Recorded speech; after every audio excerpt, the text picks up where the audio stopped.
ایک 22-23 سال کا نوجوان ابھی نماز سے پہلے میرے پاس آیا، کہنے لگا 6 مہینے ہو گئے شادی کو، گھٹنوں سے کڑاکے کی آوازیں آ رہی ہیں تراویح میں۔ کہہ رہے میں تراویح پڑھتا ہوں نا تو اٹھک بیٹھک بہت ہوتی ہے نا، تو کڑاکے کی آوازیں آ رہی ہیں، کڑک کڑک کی۔ مجھے اتنی ہنسی آئی نا اس پہ،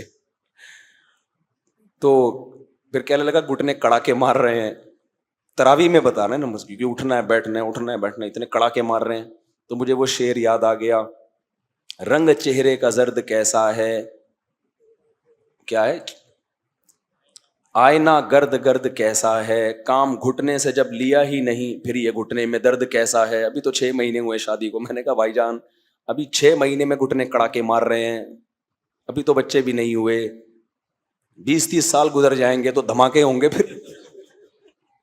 خیر، ویسے میں جنرل نالج کے لیے بتا دوں، شادی کا گھٹنوں کے کڑاکوں سے کوئی تعلق نہیں ہے۔ بعض حکیم لوگ ڈرا دیتے ہیں ایسے نوجوانوں کو، ابے 6 مہینے ہو گئے گھٹنے کڑاکے مار رہے ہیں، او ہو تو گیا۔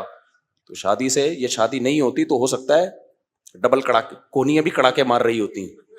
خیر، تو میرے لیے نماز پڑھنا مشکل ہو گیا۔ نماز سے پہلے اس نے کہا میرے 6 مہینے شادی کو گھٹنے کڑاکے مار رہے ہیں۔ اتنی مجھے مشکل ہوئی ہے نا، میں نے کہا بھائی یار بعد میں بتا دیتا یہ بات۔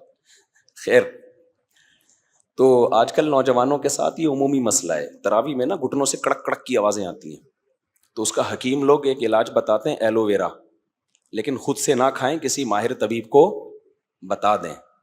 یا سابودانہ نہیں ہوتا وہ بھی، تو وہ کڑاکے ختم ہو جائیں گے، وہ گریس کا کام دیتا ہے۔ لیکن خود سے یہ کام خدا کے لیے نہ کرو، کسی ماہر حکیم سے مشورہ لے کے، کسی ڈاکٹر واکٹر سے مشورہ لے کے